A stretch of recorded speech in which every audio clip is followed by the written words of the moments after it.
perkenalkan nama saya Fadi Dani Putri dengan NIM 2200302082 dari kelas 31. Di sini saya akan menjelaskan tentang bisnis fasilitator atau developer di buku 7, 8, dan 9. Produk atau jasa coffee shop, unit usaha food and beverage. Yang pertama, identifikasi isu-isu etik dan legal yang dihadapi perusahaan baru. 1 budaya etik yang kuat dibangun pada perusahaan. Hasil atau rekamannya mengembangkan kode of conduct atau kode etik, menerapkan program pelatihan etik. Budaya etik yang kuat dapat mencakupi akses modal yang lebih baik, meningkatkan komitmen karyawan, meningkatkan loyalitas pelanggan, dan menghindari potensi sanksi. 1.2 Notaris untuk perusahaan. Dipilih sesuai dengan bisnis. Notaris untuk perusahaan mengetahui masalah permulaan dan bahwa dia telah berhasil mendampingi pengusaha melalui proses awal sebelumnya. 1.3 Perjanjian para founders disiapkan sebagai kesepakatan pendiri. Perjanjian para founders dapat mencakupi yang pertama ada sifat bisnis prospektif, selanjutnya ada bentuk hukum kepemilikan bisnis. 1.4 Perselisihan hukum dihindari dengan memenuhi semua kewajiban kontrak, dihindari undercomplication, dapatkan semuanya secara tertulis, tetapkan standar dan kesepakatan hukum. Perjanjian non-disclosure mengikuti karyawan atau pihak lain seperti pemasok untuk tidak mengungkapkan rahasia dagang perusahaan. Perjanjian mencegah seseorang bersaing dengan mantan majikan untuk jangka waktu tertentu. 2. Memilih bentuk organisasi. 2.1 Bentuk organisasi bisnis diidentifikasi. Bentuk organisasi dapat mencakupi partnership dan limited liability company atau perseroan terbatas. 2.2 Isu-isu dipertimbangkan dalam memilih bentuk hukum kepemilikan bisnis. Isu-isu memilih bentuk organisasi dapat mencakupi jumlah dan jenis investor yang terlibat. Pertimbangan pajak, transferabilitas di masa depan. 3. Mendapatkan lisensi dan izin usaha. Persyaratan izin usaha dipenuhi. Persyaratan izin usaha dapat mencakupi syarat pengajuan SIUP online untuk perseroan terbatas atau PT. Fotokopi KTP Direktur Utama atau penanggung jawab perusahaan atau pemegang saham. Fotokopi kartu keluarga jika penanggung jawab adalah perempuan. Fotokopi nomor pokok wajib pajak atau NPWP, surat keterangan domisili usaha, situ, fotokopi akte pendirian PT, dan fotokopi surat keputusan pengesahan badan hukum, surat izin gangguan HO, dan surat izin prinsip SIP. Neraca perusahaan pas di foto direktur utama atau penanggung jawab atau pemilik perusahaan berukuran 4x6. Materai 6.000, surat izin teknis dan instansi terkait jika diminta. 3.2 Izin pajak penjualan diajukan. Izin pajak penjualan yang pertama ada batas pajak sebelum pajak pertambahan nilai atau PPN yang dipungut atas transaksi penjualan. Yang kedua ada prinsip pungutan pajak, prinsip persamaan, keadilan dan kemampuan, equality, equity, dan ability. Prinsip kepastian, certainty, prinsip kenyamanan pembayaran, convenience of payment, prinsip efisiensi, economic of collection. 3.3 Izin dan izin kerja profesional dan pekerjaan didapatkan. Izin dan izin kerja profesional dan pekerjaan dapat mencakupi Undang-Undang Nomor 20 Tahun 2008 tentang usaha mikro, kecil, dan menengah, Undang-Undang Nomor 25 Tahun 2009 tentang pelayanan publik, Undang-Undang Nomor 3 Tahun 2014 tentang perindustrian, Undang-Undang Nomor 7 Tahun 2014 tentang perdagangan, Peraturan Presiden Nomor 98 Tahun 2014 tentang perizinan untuk usaha mikro dan kecil, Peraturan Menteri Perindustrian Nomor 64 MIN per 7 2016 tentang besaran jumlah tenaga kerja dan nilai investasi untuk klasifikasi usaha industri. Terakhir ada tenaga yang tidak diatur izin profesinya. Selanjutnya adalah buku kerja 8. Yang pertama di sini adalah identifikasi pengelolaan keuangan. 1.1 Tujuan keuangan perusahaan diidentifikasi oleh profitabilitas dengan status baik, likuiditas dengan status sedang, efisiensi dengan status sedang, stabilitas dengan status sedang. 1.2 proses pengelolaan keuangan diidentifikasi preparasi laporan. Yang pertama adalah laporan pendapatan untuk status baik, neraca baik, laporan cash flow dengan status baik. Preparasi perakiraan keuangan pendapatan dengan status sedang, pengeluaran sedang, dan belanja modal baik. Preparasi proforma laporan keuangan, laporan proforma pendapatan dengan status baik, laporan proforma neraca dengan status sedang, laporan proforma cash flow dengan status sedang. Analisa berjalan dari hasil-hasil keuangan. Yang pertama adalah rasio analis dengan status sedang, mengukur hasil dibanding rencana dengan status sedang, dan mengukur hasil-hasil dengan norma industri dengan status sedang. 1.3 laporan historis keuangan diidentifikasi. Yang pertama adalah laporan keuangan dengan status baik, neraca sedang, laporan cash flow dengan sedang. 1.4 perkiraan keuangan diidentifikasi dengan perkiraan penjualan untuk perusahaan baru didasarkan pada perkiraan penjualan dan rata-rata industri yang baik dan pengalaman memulai usaha jenis itu dengan status baik. 2. Identifikasi proforma laporan keuangan. 2.1 laporan proforma diidentifikasi. Yang pertama ada proforma laba rugi dengan status baik, proforma pendapatan dengan status baik, proforma neraca dengan status sedang, proforma neraca dengan status sedang, proforma arus kas dengan status sedang. Selanjutnya ada 2.2 rasio analis diidentifikasi dengan likuiditasnya dengan status baik, efisiensi operasi dengan status sedang, profitabilitas dengan status sedang. Rekomendasinya adalah efisien perusahaan ini layak untuk dilanjutkan ke tahap selanjutnya. Selanjutnya saya akan menjelaskan tentang buku ke-9. Yang pertama ada rencana staffing. Kategori okupasi yang pertama di sini ada supervisor. Tanggung jawab mengelola alur kerja, melatih karyawan baru, membuat dan mengelola jadwal tim, mengevaluasi kinerja, menyelesaikan masalah dan perselisihan karyawan. Tugas supervisor mengatur kerja staf bawahannya, melaksanakan proyek dan pekerjaan secara langsung, menegakkan aturan yang ada, mampu mengevaluasi kinerja seluruh staf bawahannya, mampu mengontrol kinerja seluruh staf bawahannya,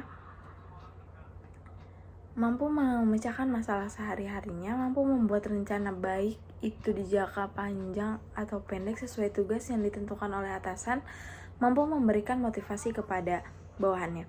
Persyaratannya keterampilan komunikasi yang baik, memiliki pengalaman di bidang yang sama, kemampuan mengelola tim dan organisasi, etos kerja yang kuat, keterampilan kepemimpinan atau leadership, profesionalisme dan sikap positif. Kebutuhan pelatihan itu 1 bulan, jumlah tenaga kerja itu kita hanya 1 orang. Perkiraan mulai bekerja di Januari 2023, untuk full time-nya tidak ada. Perkiraan durasi kontraknya 2 tahun. Selanjutnya ada kategori okupasi barista. Untuk tanggung jawabnya membuat kopi yang enak dinikmati, melayani pengunjung dengan ramah, menyajikan kopi yang enak dengan menggunakan metode manual maupun mesin. Untuk tugasnya menyambut pelanggan dengan baik, menyiapkan dan menyajikan minuman kopi mulai dari yang sederhana hingga yang rumit, merawat dan membersihkan mesin espresso, membuat minuman kopi dan non-kopi. Untuk persyaratannya, diutamakan mempunyai pengalaman, mempunyai semangat dengan energi dan antusiasme yang tinggi, mampu bekerja dengan tim yang positif dan dinamis, mempunyai keterampilan interpersonal yang kuat. Masa pelatihannya 3 bulan, untuk butuh tenaga kerjanya kita 2 orang aja. Untuk perkiraan mulai bekerja di Januari 2023, untuk full time-nya tidak ada. Untuk durasi kontraknya itu 1 tahun.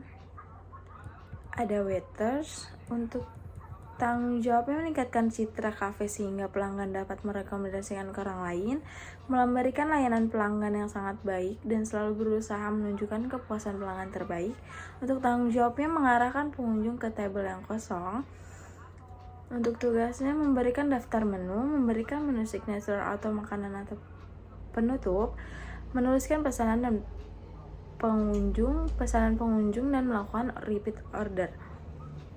Mengantarkan makanan dan minuman, membersihkan meja pengunjung yang telah digunakan.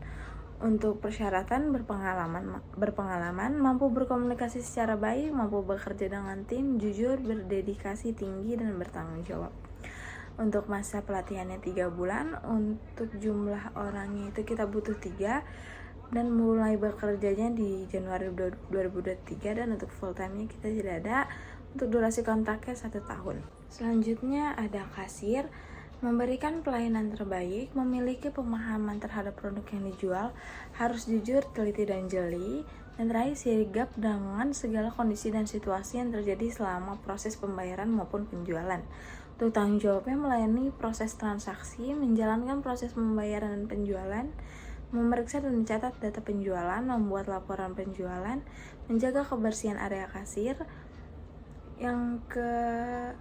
Untuk persyaratannya berpengalaman, mampu berkomunikasi secara baik, mampu bekerja dengan tim, jujur, berdedikasi tinggi, dan bertanggung jawab.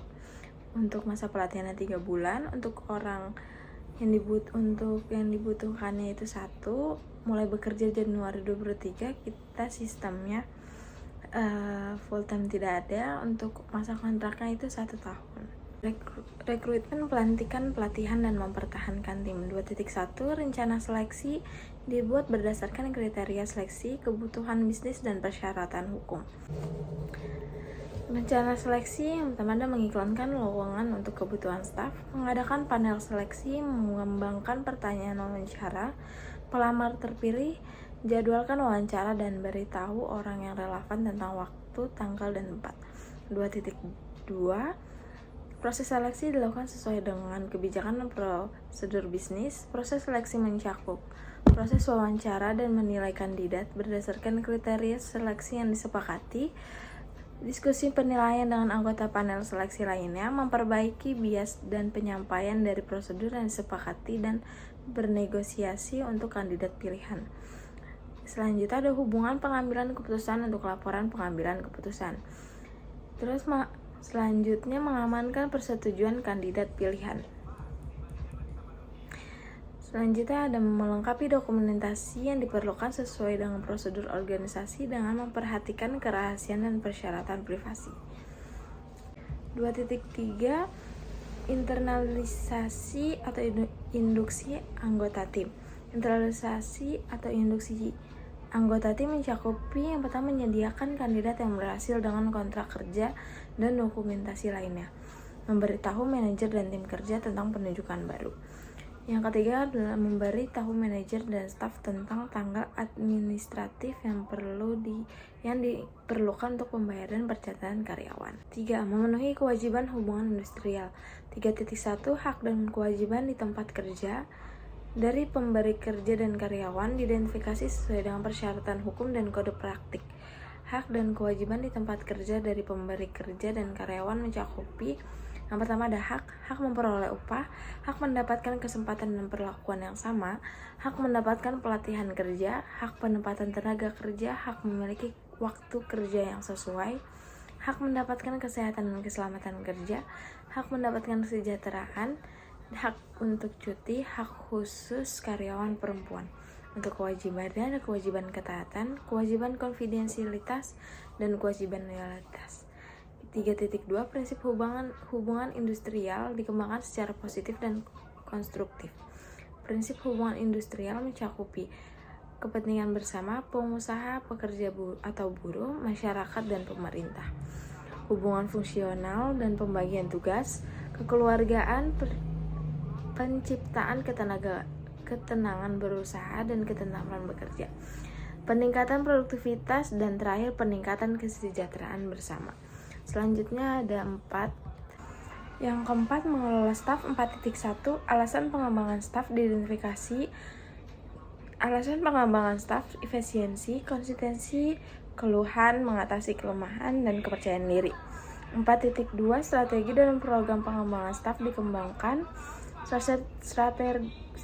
Strategi pengembangan staf memberikan kesempatan pada setiap karyawan untuk menyalurkan ide dan gagasan pribadi mereka, memberikan penghargaan reward kepada karyawan, mengadakan program pelatihan bagi karyawan. Program pengembangan staf ada pelatihan, IDP, pengembangan profesi. 4.3 program pelatihan dilakukan. Program pelatihan, pelatihan induksi, orientasi pekerjaan, in-service education, pelatihan untuk fungsi khusus. 4.4 evaluasi dilakukan terhadap strategi dan program pengembangan staf. Dievaluasi, diidentifikasi dan dilibatkan pemangku kepentingan utama dan jelaskan kegiatan dan tujuan pengembangan staf. Tentukan tujuan dan pertanyaan evaluasi Anda sambil mengidentifikasi dan indikator yang akan Anda ukur. Analis dan tafsirkan hasil untuk dibagikan dan gunakan temuan Anda secara efektif. Yang terakhir ada 5, meninjau kinerja tim. 5.1 hasil kinerja diidentifikasi kesesuaian dengan kinerja bisnis. Hasil kinerja, pencapaian tujuan dan sasaran yang telah ditentukan sebelumnya. Efisiensi penggunaan sumber daya dalam menghasilkan barang dan jasa. Kualitas barang dan jasa. 5.2 kompetensi diidentifikasi untuk meningkatkan kerja tim. Kompetensi yang pertama ada pengetahuan, keterampilan, dan sikap. 5.3 tingkat pergantian staf diidentifikasi. Tingkat pergantian stafnya rendah, kurang dari 15%. 5.4 kekompakan tim diidentifikasi dalam meningkatkan kinerja proyek secara keseluruhan. Kekompakan tim, kolaborasi, kerjasama, kompetisi, bekerja sama. Sekian dari saya untuk presentasi buku 789. Mohon maaf bila ada salah kata. Wassalamualaikum warahmatullahi wabarakatuh.